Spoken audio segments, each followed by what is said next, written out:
and welcome to the Bruce Channel. I'm Bruce and giving thanks for your presence, so come on in. It has been a busy week, and this upcoming week will be too. I'll be out of town some of this week too, so it's possible there'll be no episode next week. We'll see. All right, first up, and I don't have enough details at deadline to offer much comment, but there's apparently been another shooting, this one at a Planned Parenthood in Colorado Springs. So don't know, is this a crazy person or someone who's so self-righteous that they're convinced of their infallibility, they have the right to take others' lives? I don't know. I do know this: whether in a global or neighborhood context, our options are limited to two polar opposites, although there is obviously spectrum. We have to learn to get along, or we'll extinguish our species. Astronaut Wally Schirra once said, "Hey, I've been up there. There's nowhere else to go." At any rate, I hope your Thanksgiving was terrific, starting most importantly with your loved ones. I hope they were around, and I hope they were around for the whole day, unless you got tired of them. It's a sad thing, I think, when the last holiday we had that resisted being completely commercialized has lost the battle, at least for the time being. But maybe not the war. There are signs some stores were empty and very low populations of shoppers. However, there were some incidents where they were pulling and grabbing and whatever. One day maybe all the stores will stay closed. I hope so. I remember thinking some years back that it struck me as crazy that anyone would awaken early to stand in line for a store to open at 5 a.m., which now seems rather quaint. But remember, when a store opens Thanksgiving at 6 p.m., some employees have been there since maybe noon. All right. I know, too, there have always been occupations that work on Thanksgiving. There's always car accidents, so it's good that there's hospitals open, and the EMTs who get you there, and news reporters, both print and broadcast. If you watched football, there were people working those games, both on and off camera.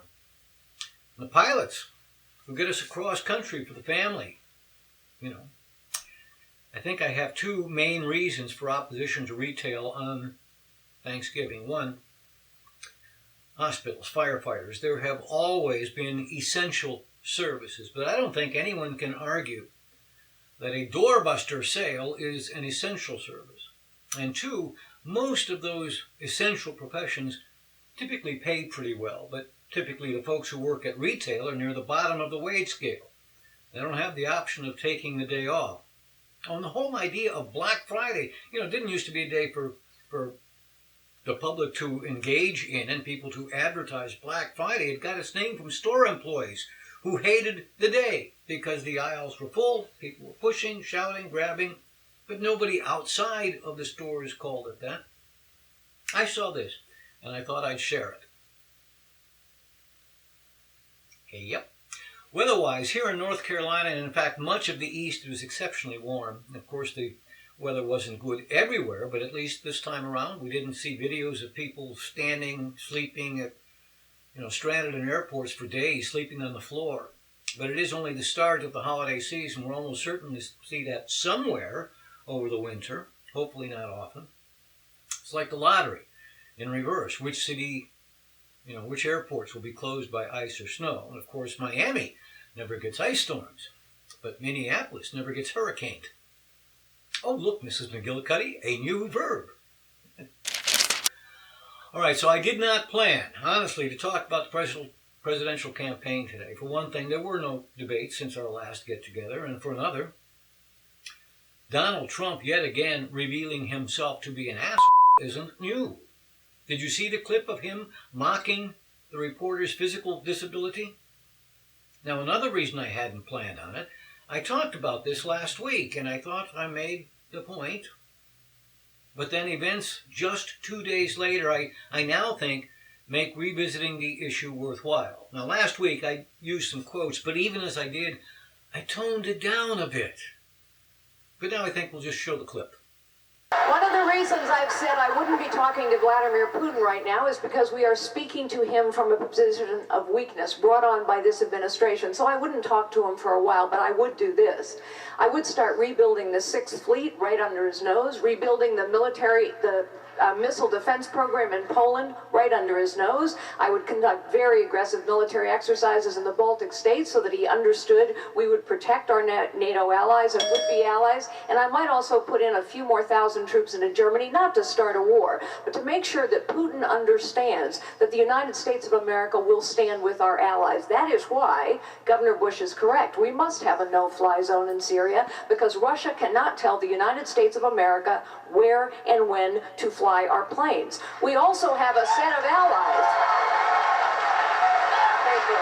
We have a set of allies in the Arab Middle East who know that ISIS is their fight. They have asked us specifically over and over again to support them. King Abdullah of Jordan, a man I've known for a very long time, has asked us for bombs and materiel. We have not provided it. The Egyptians are asking us to share intelligence. We are not, I will. The Kurds have asked us to arm them for 3 years. We're not, I would. The Egyptians, the Saudis, the Kuwaitis, the Bahrainis, the Emiratis, the Kurds, all of these people I know, by the way, understand ISIS is their fight, but they must see leadership, support, and resolve from the United States of America. And we must have the strongest military on the face of the planet, and everyone has to know it. Senator Paul. Senator Paul, you have already said, sir, that would be a mistake in not talking to Vladimir Putin or to rule it out. You've argued that it's never a good idea to close down communication. With that in mind, do you think the same applies to administration efforts right now to include the Iranians in talks on Syria? I'd like first to respond to the accusation. I think it's particularly naive and particularly foolish to think that we're not going to talk to Russia. The idea of a no-fly zone, realize that this is also something Hillary Clinton agrees with several on our side with.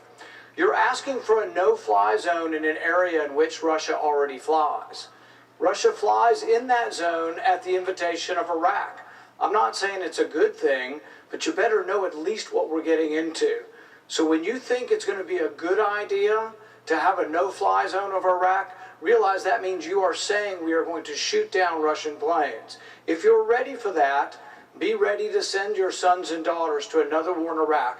I don't want to see that happen. I think the first war in Iraq was a mistake. You can be strong without being involved in every civil war around the world. So last Tuesday, 2 weeks to the day after Senator Paul said those words, a Russian jet was shot down by Turkey. Now, there's arguments and charges and counter-arguments and counter-charges of whether or not there were warnings and whether it actually crossed into Turkey airspace. And that'll sort itself out, I hope.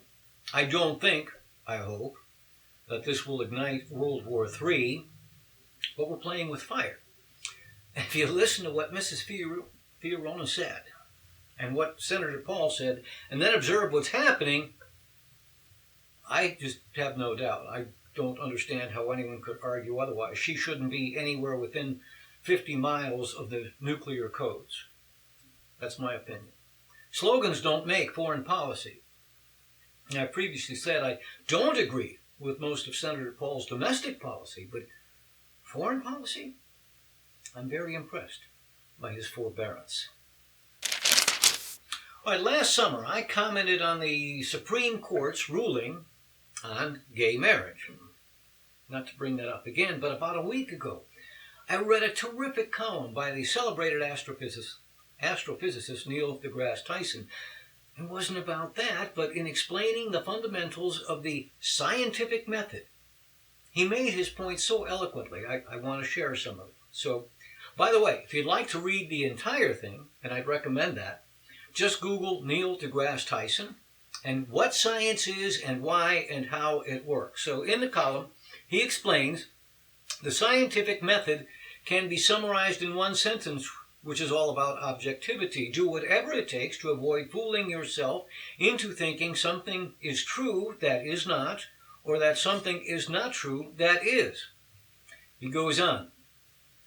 This code of conduct carries remarkable consequences. There's no law against publishing wrong or biased results. but the cost to you for doing so is high. If your research is rechecked by colleagues and nobody can duplicate your findings, the integrity of your future research will be held suspect. If you commit outright fraud, such as knowingly faking data, and subsequent researchers on the subject uncover this, the revelation will end your career. And then a little farther down, he writes, once an objective truth is established by these methods, it is not later found to be false. We will not be revisiting the question of whether Earth is round, whether the sun is hot, whether humans and chimps share more than 98% identical DNA, or whether the air we breathe is 78% nitrogen. And then still a little further, objective truths exist outside of your perception of reality, such as the value of pi, E equals mc squared, the Earth's rate of rotation. Sure enough, I can't feel us spinning. It's outside my perception. But probably that's true for you too. And that carbon dioxide and methane are greenhouse gases. These statements can be verified by anybody at any time, at any place, and they are true whether or not you believe in them. And then the paragraph that really so well sums it up. Meanwhile, personal truths are what you may hold dear but have no real way to convince others who disagree except by heated argument, coercion, or by force. These are the foundations of most people's opinions. Is Jesus your Savior? Is Muhammad God's last prophet on earth? Should the government support poor people? Is Beyoncé a cultural queen, Kirk or Picard? Differences in opinion define the cultural diversity of a nation and should be cherished in any free society. You don't have to like gay marriage. Nobody will ever force you to gay marry, but to create a law preventing fellow citizens from doing so is to force your personal truths on others. Political attempts to require that others share your personal truths are, in their limit, dictatorships. My comment that well exactly describes the Taliban or ISIS. Again, to read the whole thing, just Google Neil deGrasse Tyson and the title, What Science Is and How and Why It Works. He makes it also clear. I want to repeat the one sentence. Differences in opinion define the cultural diversity of a nation and should be cherished in any free society. I should have been an astrophysicist. They have to do math, don't they? All right, so last week I picked a little bit on the Greensboro News and Record. Don't misunderstand, I don't dislike that newspaper. Given that the size of the Piedmont Triad, that is, Greensboro, Winston-Salem, and High Point combined, is significantly smaller than Greater Cleveland, and each of the three has its own daily newspaper, it's easy to understand why they aren't huge metropolitan newspapers. They don't have enormous resources available. But as I mentioned last week, I hate it when professional wordsmiths can't get simple grammar. Look, everyone writing the news can't be Grantland Rice and paint phrases that will last forever, as in his famous, outlined against a blue-gray October sky, the four horsemen rode again.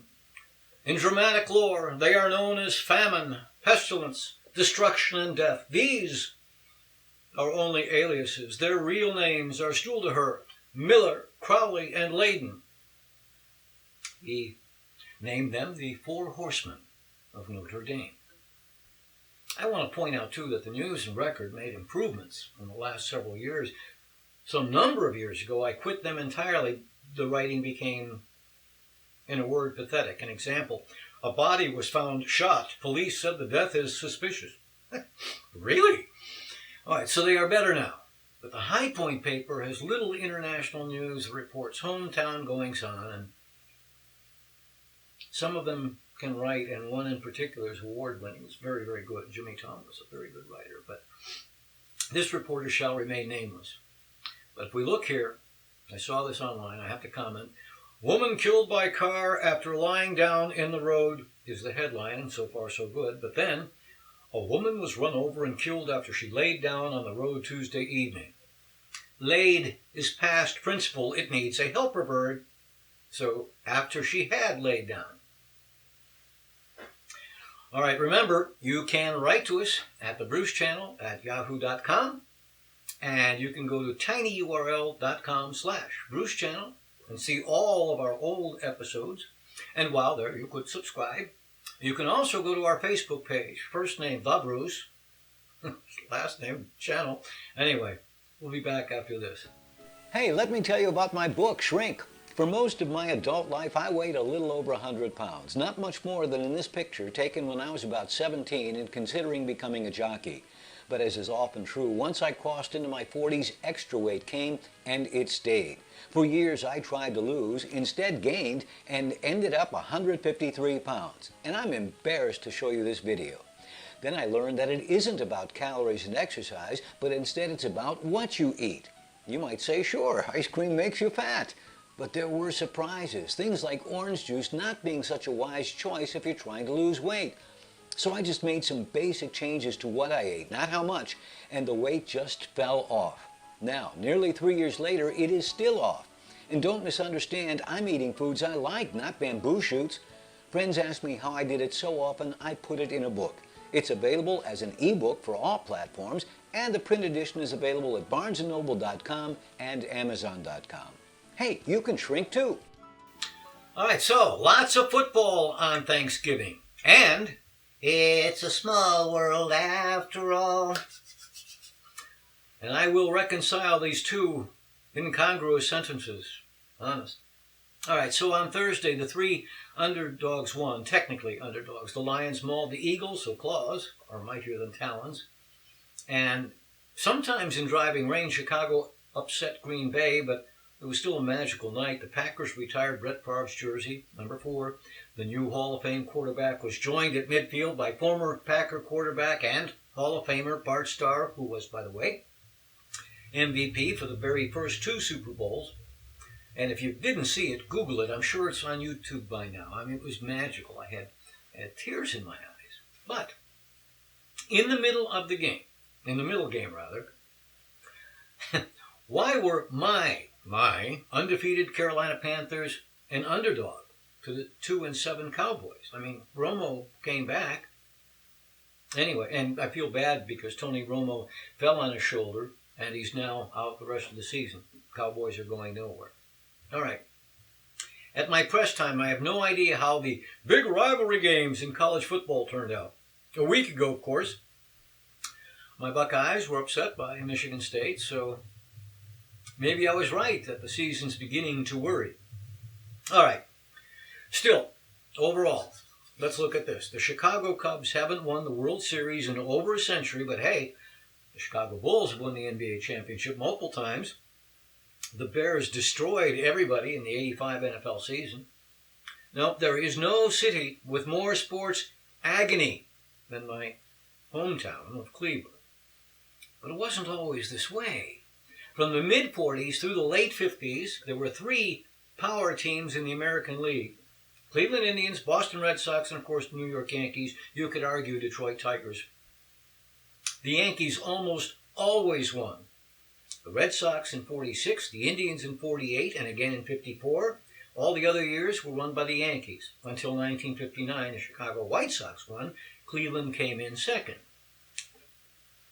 Also starting in 1946, the Browns were formed and owned the All-America Conference. 3 teams from the AAC went to the NFL, and the NFL thought they were just punks. And they belittled the Browns' 4 consecutive championships. So the opening game of the season, Cleveland facing the defending champion Philadelphia Eagles, and everybody expected that to just be a wipe. Cleveland won, and they won the championship that year, and they kept on winning, or coming close, for another decade and a half. Before my time, but there was a rich history. But the last time a Cleveland team won a championship was the 1964 Browns, 51 years ago. Since any championship, Cleveland is Browns time. Forget everything else. Cleveland is Browns time. Doesn't matter even what the season is. Brown stories are still read more than any other. Before the net, you didn't know, somebody bought the newspaper for the racing results or the recipes, the comics. But now with the net, it's easy to count clicks. Interest in the Browns dominates, which means a collective suffering equal to, I don't know what, plague of locusts? Close. We'd been close. Brian Sipe and the Cardiac Kids. One play away from going to the Super Bowl, and arguably one of the best teams in the mid to late 80s were the Browns, led by quarterback Bernie Kosar. Which brings us to, during the AFC Championship for the 86 season, it appeared the Browns had it won. The Denver Broncos trailed by a touchdown. They had the ball on the 2-yard line, over 5 minutes to play. They scored, and then a field goal won it for them in overtime. That was the drive. A year later, this time the Browns are behind a touchdown.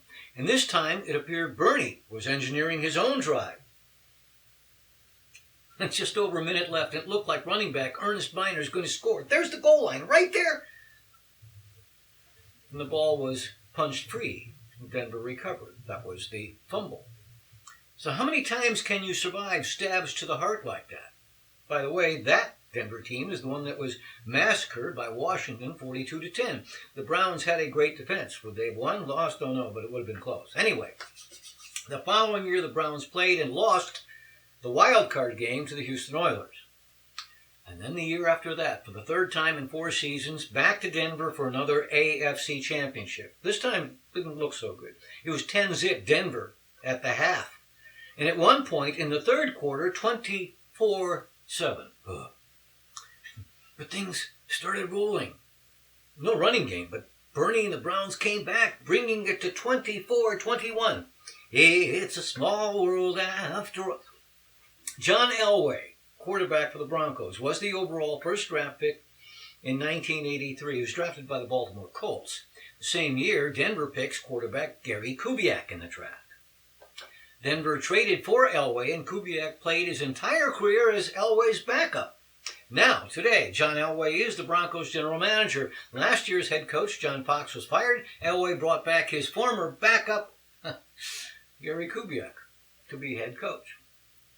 By the way, they're no longer undefeated. They were for a while, but they're having a good season. We'll see how this all goes. But let's for just a bit. As the famous masked man from the... No, but we are going to return to yesteryear.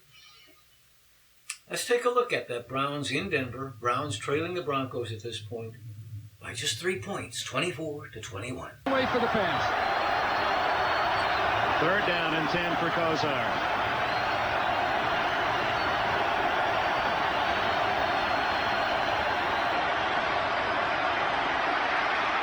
Down the field, intercepted.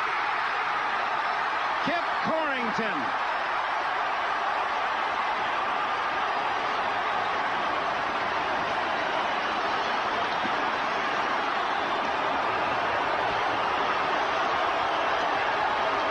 Kosar flushed under the pressure, throwing off balance and over the head of Langhorne. Well, a poorly thrown ball. Kosar felt the heat right here. He's looking to his left. Now he looks right, and he sort of lobs the ball up over the top, well out of the reach, and it was Langhorne couldn't come near it. All right, so if you're a Browns fan, I apologize. If you're a Broncos fan, you're welcome. And if your favorite team is one of those two, there's a bit more to It's a Small World. You would think that when your team looks like it's coming back and once again somebody stabs you in your heart, you'd think you'd remember the name of the guy who stabbed you in the heart. I mean, he stabbed my heart, not my brain. That's him right there. Kip Corrington, stabbed my heart. Maybe it's because it got stabbed so many times, you know. Maybe it's grown scar tissue. Maybe it's just numb. Anyway, as some of you know, one of my best friends is a physician, and he's my go-to guy when I have a health question. But he's in another state, and if I have strep throat and need penicillin or something like that, I go to a local doc. I've been to see this man.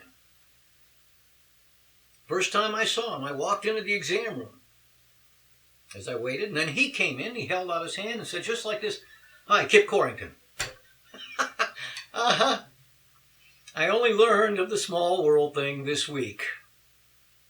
I'm not a frequent patient. I'm pretty healthy. So I don't know when or if I'll see him again. You know, I could be hit by space junk. But if I see him, I don't know if I should tell him that he caused some of my heart scar tissue.